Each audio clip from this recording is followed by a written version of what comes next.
Okay, I'm Lynn Lacey. I'm a relatively new member to the colleagues, maybe 3 years now.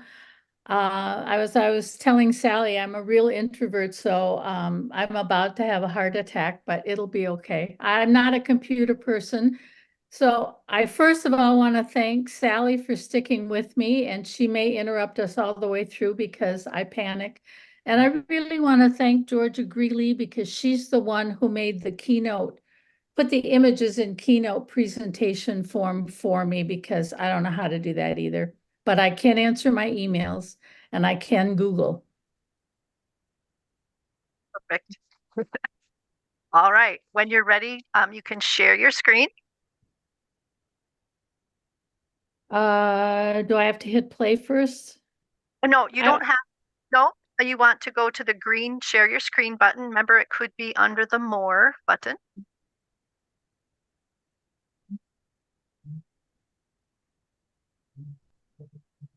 Did you find it? yes, Okay. See, there you go. And then you can just hit, like magic if you have Sally or Ann with you. and then you can hit your play button. And if we disappear, that's okay. We see you, your slides. Okay, I Perfect. will begin. If you don't mind, I would like you to leave your questions at the end of each presentation because it'll unnerve me otherwise. So I'd like to start with an introduction. My story this afternoon has nothing to do with calligraphy and everything to do with calligraphy. I won't be showing you how to do anything, but I am hoping to push your boundaries, to encourage you to explore, experiment, and evolve as an artist, and to work from your heart where all things are possible, rather than from your mind where all the rules live alongside of ego. I would like to just say be wary of ego because it is, in my opinion, fermented truth. The title Down the Rabbit Hole comes from my love over the years of the story of Alice's adventures in Wonderland. She is fearless and brave. I am not. I am still a work in progress. My journey is busy and messy and scary and wonderful, and a roller coaster ride down my very own rabbit hole. So I thank you for taking the time to come along for the ride. I want to begin by saying that we all are made up of stories and journeys. Some are meant to be shared, while others are meant to be kept close by, but all of them are worthy of becoming art. In this first slide, I'm at the Minnesota Center for Book Arts working with Georgia Greeley on an artist book we entitled Of Two Minds. And again, this presentation was created with Georgia because I applied for the McKnight Fellowship in Fiber Art. And if I were to be a finalist, I would be doing an interview in my studio in February. I'm not home, I'm in California. So it was Georgia's idea to make this image presentation for that interview. I wasn't selected as a finalist, so I decided to share this presentation with you instead. Georgia always had an unwavering belief in me and my art and my journey, even when I did not. I hope you are all lucky enough to have a friend that believes in you. Look hard because sometimes they may be found hiding in plain sight. Here is a shot of my studio, part of it. This shows where I keep my art projects. Current projects each have their own box with their bits and pieces, the research and the writings kept safe because I tend to work on several projects at one time and new ideas are constantly flowing to me. When one appears and it seems to want to belong to me, it gets its own box. Here's a close-up view of the first boxes I made, artist boxes, to hold my first stories. Mostly, I'm trying to understand my journey and the people on this journey with me.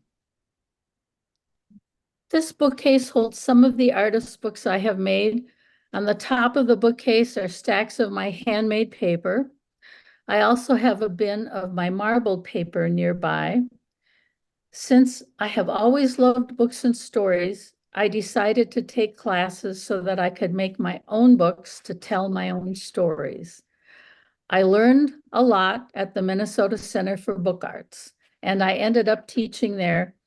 But this turned out not to be my final place of belonging. There were too many rules about how my words should look. This is a photo collage of some of my early fiber pieces. I have a BFA in fashion design from MCAD, that's the Minneapolis College of Art and Design. And here is where I had my first introduction to calligraphy.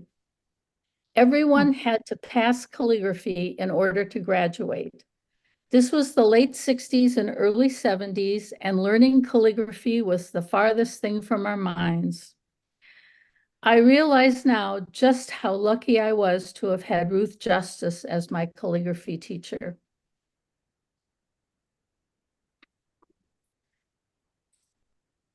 This is a teacup wall hanging. I had a fascination about teacups, and this was a very early piece. I went on to create a jacket of teacups made from recycled wool sweaters and wool fabrics that was purchased by the History Center for its textile collection. And then the Minnesota Lottery bought one of my recycled sweaters for their art collection. Who knew that the Minnesota Lottery has an art collection? This is a box about my dad. This was my way of trying to understand who he was and why we were on this journey together. My book, Many Worlds.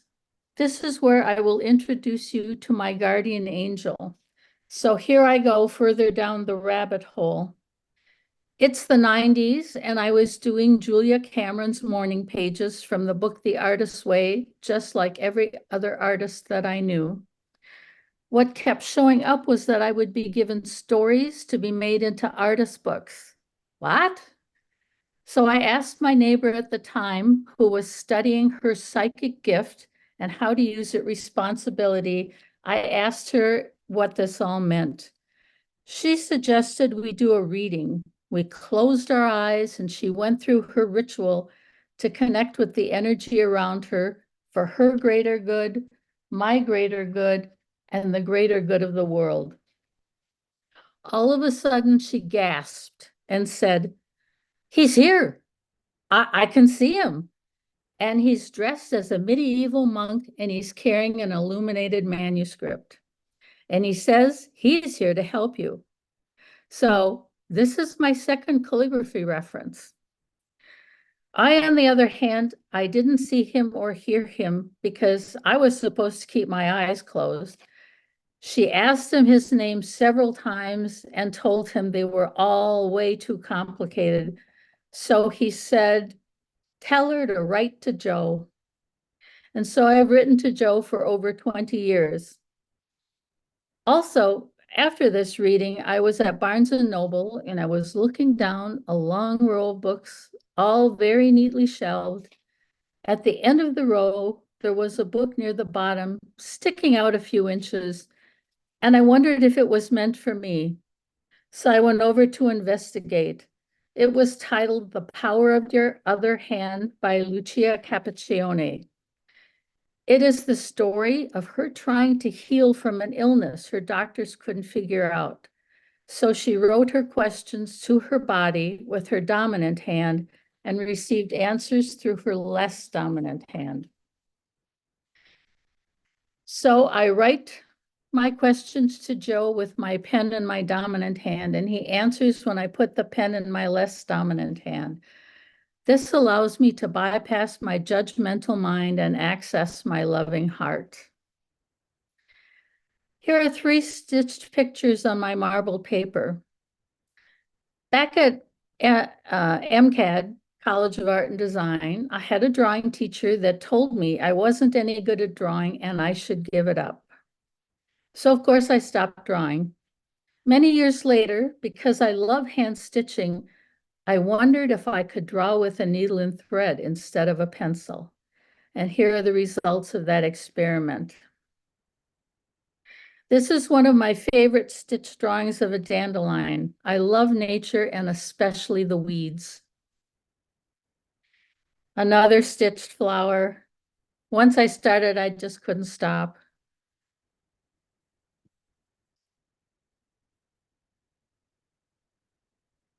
This is called Bird Singing. It's page 1. It's 16 by 20 inches. This is one of the early stories given to me by Joe.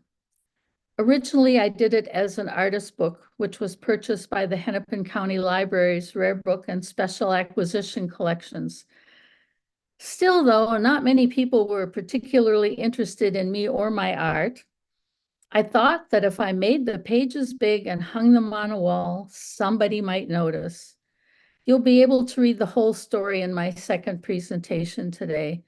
Can you all read it, or would you like me to read it? It's readable. It's Okay. readable, yeah. Yeah, great. This is one of 6 pages of the story journey with my collaged handmade and marbled papers and stitched words. You'll be able to read the rest of this story in the second presentation. This is a close-up of the stitched birds from Bird Singing. This is page 1 of 9 of the story of the overwhelming sadness with stitched words and my interpretation of the neurons that were recently discovered by scientists at MIT. There are two neurons that travel together in a single channel. One carries positive thoughts, and its name is PPP1R1B, and one carries negative thoughts, and it is named RSPOZ. When one neuron is active, the other is still. When both neurons become active at the same time, it is often a sign of mental illness. Here are 16 of the 29 pages on my relationship with cancer that was shown at the Phipps Art Center in Hudson, Wisconsin. The words, the collages are made from my printed papers, and everything is stitched. This is a collage I made of several pages from my relationship with cancer piece. It was made for WCCO TV. I was the 5-minute bright spot on Susan Elizabeth Littlefield's Sunday morning show the week that my show opened in one of the galleries at the Phipps. This is a paper container with wire and threads that holds a writing from my mom, who died of cancer when I was 2 years old. This container is based on a fiber container I saw made by Debbie Liddon, an artist I admire. So I'm headed down another rabbit hole. I happen to find Fiber Arts Takes Two Friday favorites. There are to date around 125 hour-long interviews of different women artists and their journeys with their art that you can watch for free. They're both on YouTube and Facebook. And I mention this because there is a lovely interview with a calligraphy artist from Australia named Julie Williams.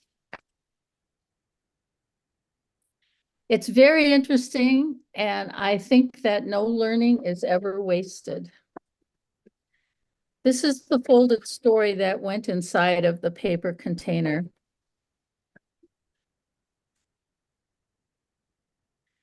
Here's an accordion book with a stitched story of my feeling abandoned. It's stitched on the foot of the book.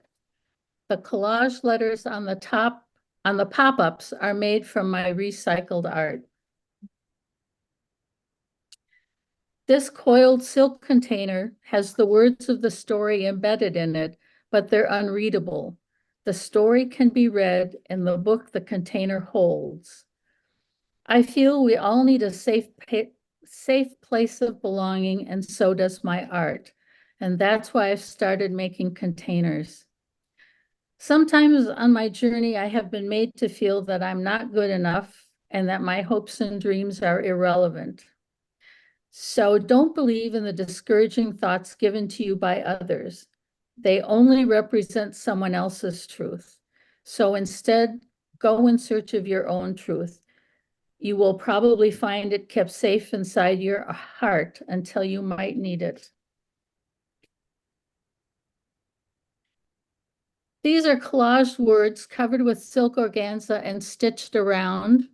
The large beads are made from my handmade paper. This is a work in progress, and you will see its meaning and origins in my second presentation. Here are 2 pages of a large book in progress. The words are hand-stitched, the collages are from my prints, and under all of that, I've stenciled images and there are pencil drawings.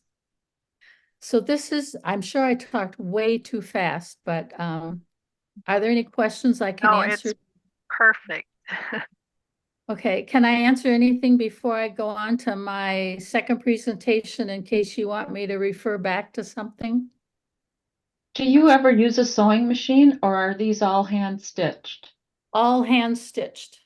I'm not a machine person. You could tell that from my needing Sally's help and George's help. No, I don't like having something else in between me and my art. A machine. I don't want to do it on a computer. I'm not adverse to using a sewing machine. I just sewed on a sewing machine all my life and I kind of got over it. Thank you. So anything else, I will stop sharing and go with Sally's help to the next one.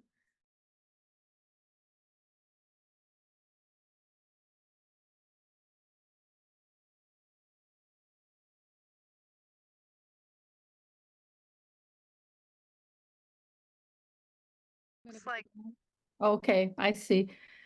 okay. There are 3 images coming up. The images shown are the 3 16 by 20 inch wall pages of the birds singing. The collages are constructed from my handmade and marbled papers, and everything is hand stitched. You read this in the first one. I will go on to the second page.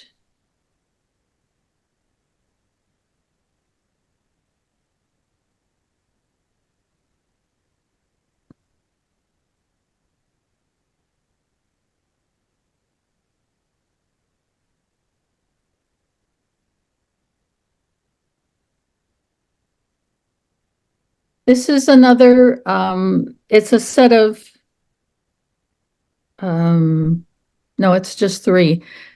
It's entitled, How Many Blades of Grass Does It Take to Hold Me Up? I see your faces in front of the third piece. Are you able to read it? We can see Okay. it just fine. Yes, Lynn. Yep. If you need to move the video, you can drag it, but I don't know if you want to risk trying that or not. No, because then I'll end up sitting at a sewing machine and you'll all be gone and I'll wonder how the world ended. Okay. No, we see it just fine. So, Sally, can you just wave at me or something when you've had enough time to read it? Oh, okay, sure. I didn't know. Okay, yes, go ahead, everybody. Give it a read, and we'll let you know.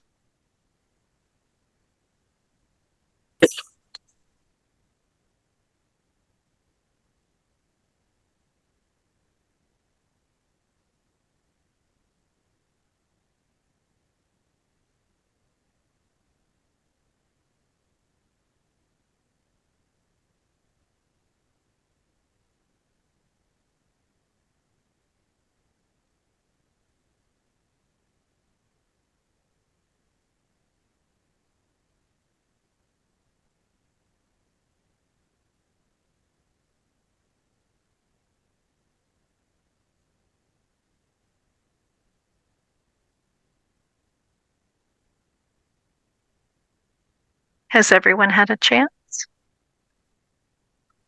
This is the first page and an enlarged detail of a story about the wind. And again, if you would like to read it, please go ahead. This is just the first page. And then the next slide is the story of the wind. I just said slide. Now, does that date me? Oh my gosh. We they're still call them images. slides. I Do think you mind if I read them best- out loud, Lynn? Some people Oh, are that would be struggling. lovely. Some people are struggling to read them on their laptops. So the wind is a mysterious thing indeed. Where does the wind go to hide? What is the wind saying as it blows past our ears? Sometimes it's barely there. Sometimes it's a little rustle in the air to move the leaves along on our path. The wind is a mysterious thing indeed. I think These are it's the there next just page. to rock the birds to sleep in their trees and to sing lullabies to them. The wind is the music the trees dance to. The wind hears the secrets that are there to be told and carries them away. Sometimes the wind is lonely and it brushes past us to feel a part of us. To me, the real power of the wind is in its gentle touches, its fresh, clean smell, and the music it brings to my heart. You and I and the wind are one. You have the most beautiful voice, Anne. You could The read accent. want ads and I would be enthralled. Thank you so much for doing this. Here are some of the 29 cancer pages shown at the Phipps Center for the Art. They're stitched letters and collages representing how I imagined my cancer cells. So if you want to read read the big one or read them all. I'll read the big one. Next is the Mega Scan. It's a MUGA scan. MAGA. I'm injected with dye to see if my heart can withstand chemotherapy. The x-rays of my heart look like birds. The radiologist can't see the birds. He only sees my heart and spleen, so I show him the birds. He's frustrated because now he sees the birds. He's not paid to see birds. That's lovely. The reason I did this, I'll just interject here, is they prepared me. I had folders and booklets and more information than you ever wanted to know about what they were going to do to me physically, but no one prepared me for the emotions that would come along with those treatments.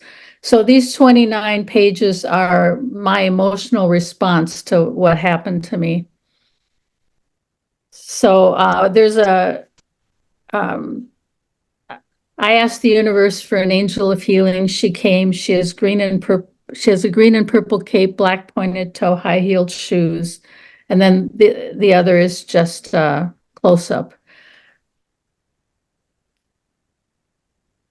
So these are this is one-liner. Joe gives me one-liners, and I'll give you more at the end of the presentation. But this one is: life is like a combination of chess and pinball. Oops. I'm missing a slide.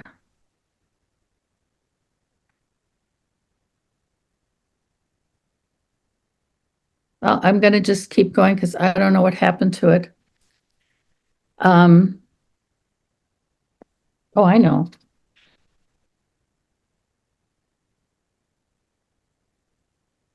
Oh, I'm sorry. I didn't turn my page over. I have the other random thoughts here for you.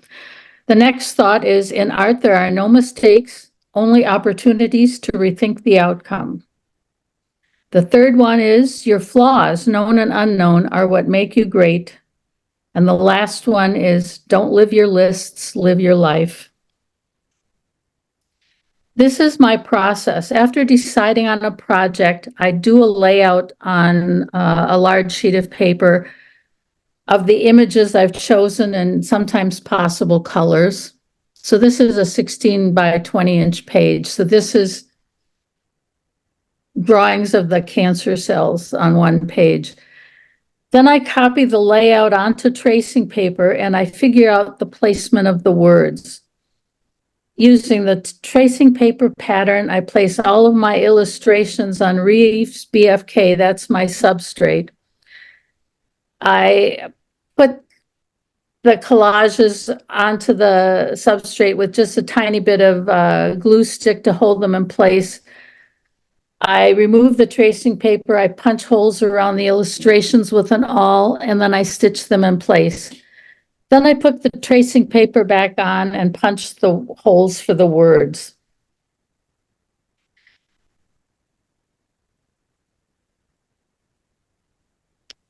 And then I remove this, I pull it back a little at a time, and I draw on the substrate with a small thin pencil what the letters look like, because otherwise they disappear.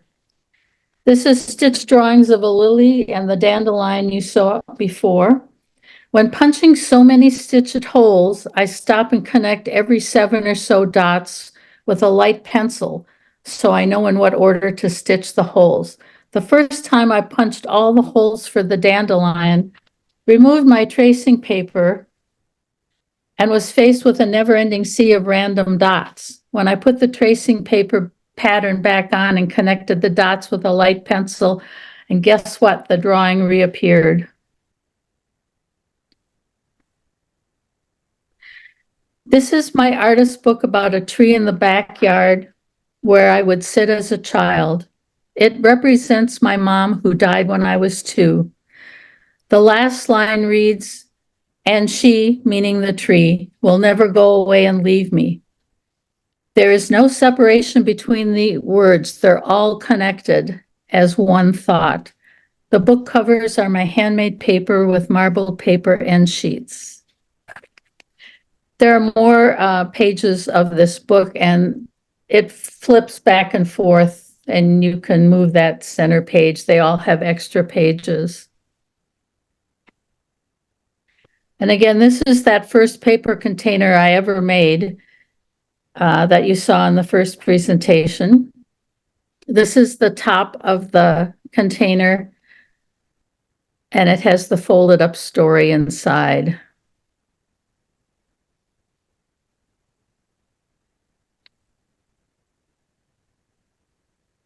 Oh, here are the other 3 pages about journey. I don't know, Anne, if you want to read them again. Sure. One idea builds on another. You can't move forward until you experience the moment that then becomes your past. All forward motion comes from past motion. You can't grow by standing still and thinking, because until you experience something with your whole being, it's merely supposition. You have the potential to grow from a thought. Thank you. Actual growth. Story. Oh, sorry. Yes, go ahead, please. Actual growth cannot occur until you embrace the thought, act on it, and make it your own for you and I.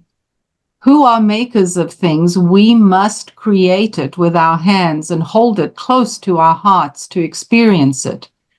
Whatever imperfections you see, I view each piece as evidence the journey exists. We must cling to our journeys with all the hope we can muster. Thank you. I'm going to have you read all of my stories. Pleasure. Anytime. This is a pop-up book about my feeling abandoned that you saw in the first one. The words are stitched on the bottom of the feet of the book. I have chosen to let go of this misunderstanding and find my own truth. Thank you, because it's covered up for me.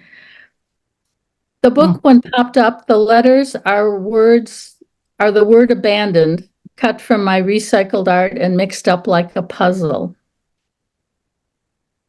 And this is just a close-up book.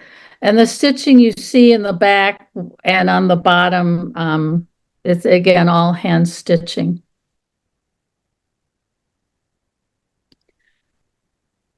Here's a story that led to the creation of this wall piece. It begins with Georgia and I finding ourselves in a month-long workshop together. We didn't know we both had signed up.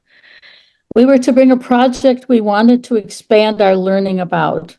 Words are important to me, and I wanted to make them sing and dance. My mentor told me that words don't belong in fine art, and I was not allowed to use them. I decided to research famous artists who use words in their art, and to my surprise and delight, there were a lot of them. I happened to like Mel Bachner's painting of blah, blah, blah. So I was reading a critic's review of this work, and so I started a list of all the words I was reading that I was either uncertain of their definition or I didn't know it at all. These are some of the words. They're covered in silk organza and stitched around. The title of the piece is Critics Speak. Here's the book that accompanies the wall piece with the definitions of the words that are hanging on the wall. And this is the book opened up so you can see different parts of it. Oops. This is how I became a member of the Colleagues of Calligraphy. Georgia responded to my tough month by giving me a year's membership to the Colleagues of Calligraphy. She said the colleagues love words and that I would fit right in. And I'd like to leave you with these thoughts. My words are stitched from a font my son-in-law created for me using the writing of my less dominant hand many, many years ago. The program he used was Fontifier, and I think it's still in existence, but I know there are other programs who will do this. A friend once told me that a third of the people will love my art, a third of the people won't love my art, and a third of the people won't understand my art. And that's why I encourage you to not listen to others, but to follow your dreams and to follow where your art wants to take you. And for me, meaning is what separates art making from other kinds of creativity. To me, art is about something. Words draw people in. They have a dual function. They are a visual language that also conveys thoughts and feelings. And most importantly, we are all made up of stories and journeys. Some are meant to be shared while others are meant to be close by, but all are worthy of becoming art. And so this is the end. Thank you so much. And if you have any questions, I'd be happy to answer them. And Sally Ann, we made it. You did it, and it was beautiful. Oh, thank you.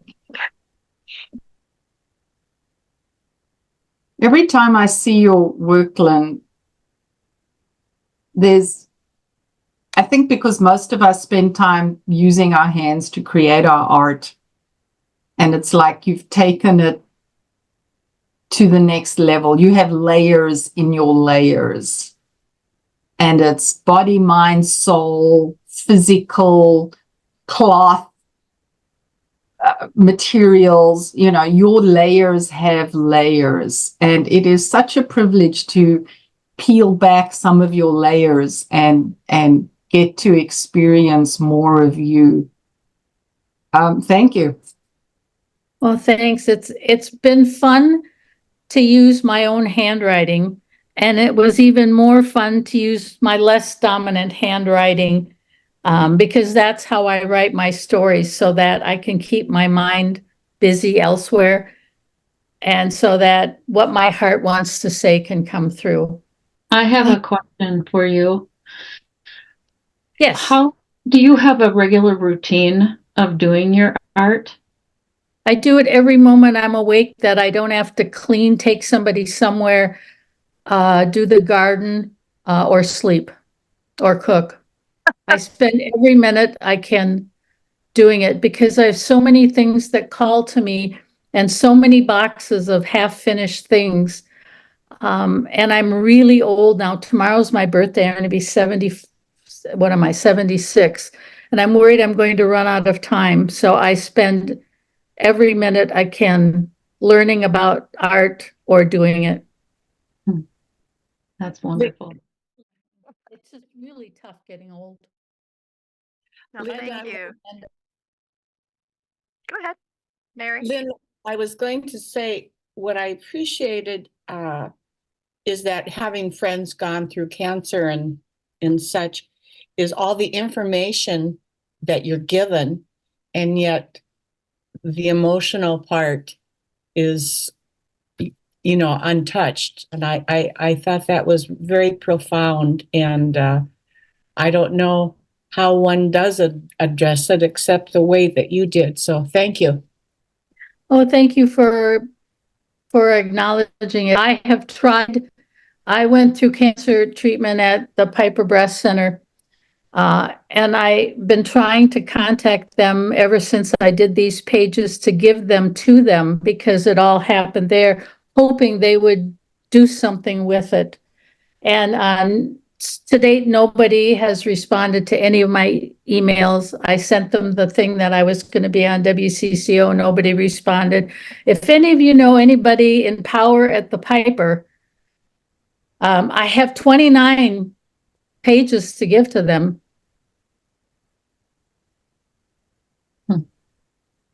Lynn, I wanted to ask you more about Joe and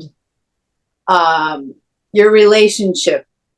You know, the receiving of ideas. He's really smart. And I thought it was before I even, so I've been writing to him for over 20 years. Never read anything about channeling. I never went in search of it. I didn't really believe in it. So to have it given to me was interesting. Most of my friends think I'm nuts. One friend told me there's no such thing as guardian angels and that I have multiple personalities.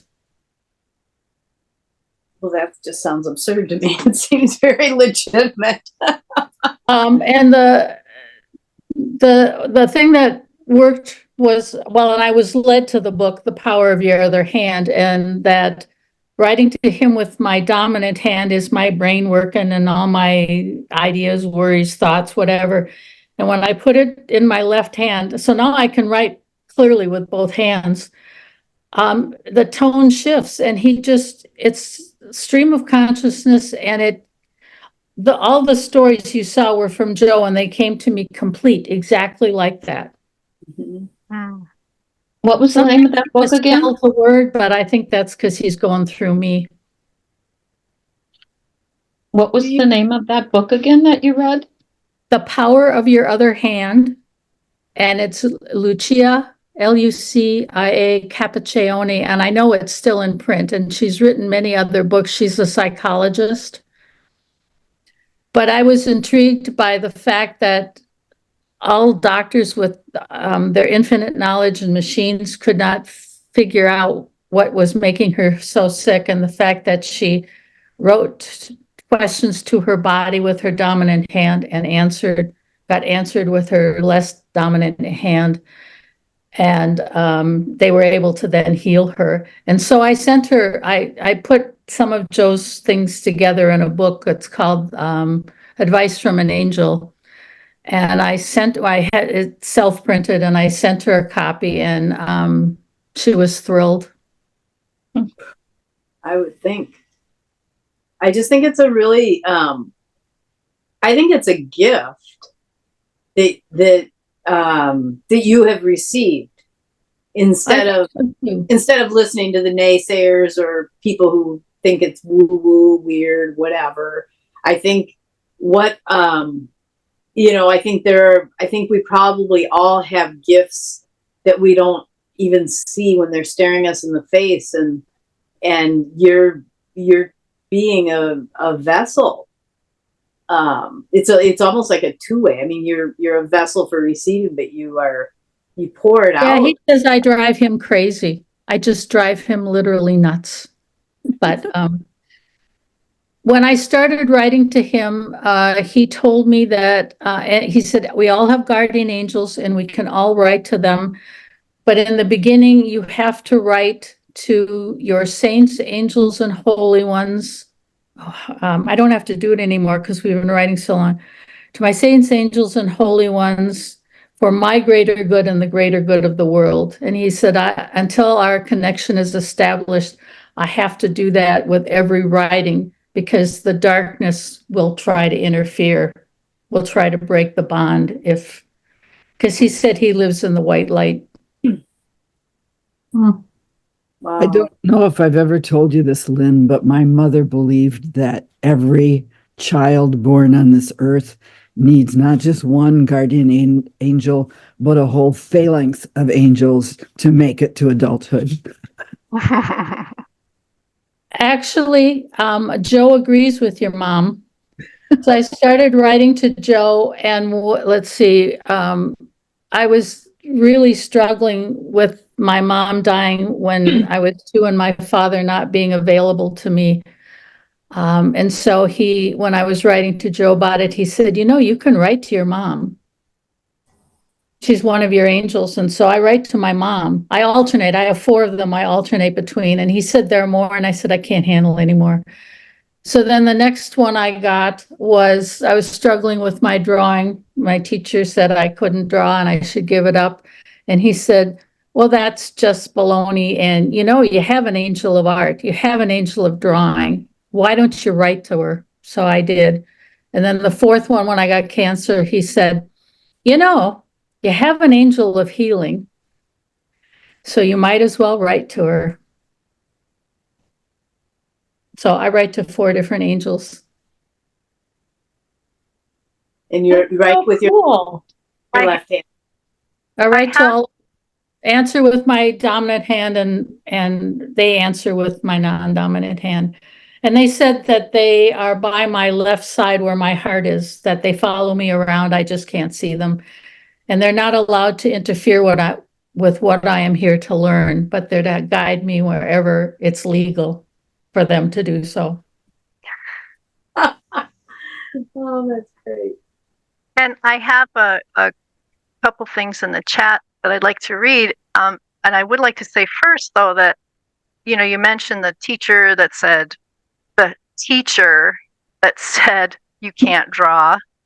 And then the mentor who said you can't put words in fine art. Words don't And belong in fine belong art. in fine art. Then we are all so thankful that you had the creative spirit and the tenacity to just say, basically, screw you. I'm going to do what I need to do to create. And perhaps the person saying you can't draw maybe led you in a different direction, but what a beautiful direction. So, And the not being able to use words in art, the way I got through that was Georgia listened to me ad nauseum about what do I do? What do I do? I came here to make my words sing and dance, and they won't let my words sing and dance. So but see the a big tenacity. part of my support during that month was Georgia Greeley. You are lucky to have her in your group, and I Now am so that's a lucky to mentor. call her my friend. She's That's- not the mentor. She's the real mentor, She's as right. opposed That's to the one who was the paid to mentor me. mentor, right? Exactly. And then I just want to. I'm going to paraphrase something a little bit that was put in chat. Just changing an I to a we, and if I can get through it. But your presentation, Liz, was so heartfelt and beautiful that we are blessed to have you present with us this afternoon. Well, thank you. I was very worried about doing this because I don't do traditional calligraphy, but I have the same love of the shape and the words that you all do. I just stitch them. And to me, it's important that it's my own handwriting as opposed to, and I thought I could get away with it because I made my handwriting into a font, so it would look the same every time I stitched it. And I didn't, my son-in-law did it. He made it into a font. It's as legitimate as anything else, Lynn, I think. Yeah. Absolutely. Well, it's my other friend. I think this is important for us all to remember that a third of the people will love your art, a third of the people will not love your art, and a third of the people won't understand your art. So it's best you do your art for yourself from your heart, instead of trying to please someone else.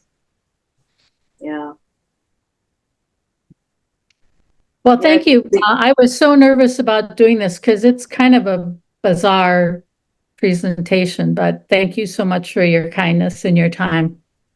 It's You not did bizarre. It's great. very affirming. It's affirming to you and it's affirming to us as lettering artists that in the way you're telling your story and setting it free in the universe with stitching, with your art, your marbling, your handmade papers, we do the same, just differently. And for me, it's the reminder that words have power, and words can heal and words can harm. And whether it's a teacher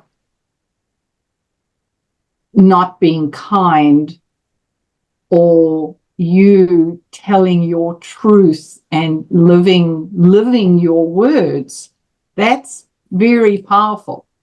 And I may not be able to do that. I don't have the words. Can barely thread a needle, but I have other words that are good for my soul, and I have a pen and I know how to use it, and I can tell my story. And I wish to I me, could do. it's that reminder that we have the power. We just do it differently. Well, in your handwriting, your calligraphy is just so incredibly beautiful. Well, thank you. We all do beautiful stuff with gifts and talents and people. And this is a lovely way to end the day. I'm going to burst into tears. But as artists, over Maker U, we look at what Heather was telling us last night about, you don't have to abide by other people's rules. You have your own journey it, get out there, do what you want to do, and don't listen to the naysayers. Create your own, whether hers is Victorian and it's pink, blue, and green. We look at what Georgia was telling us this morning about being present and calling to yourself and giving yourself permission to do and to be and to discover and to let your mind wander. And then, Nina's message about her journey. And, all of our teachers today have tried to give us different ways of experiencing calligraphy and living life. And you're Heather was our keystone, you're our capstone.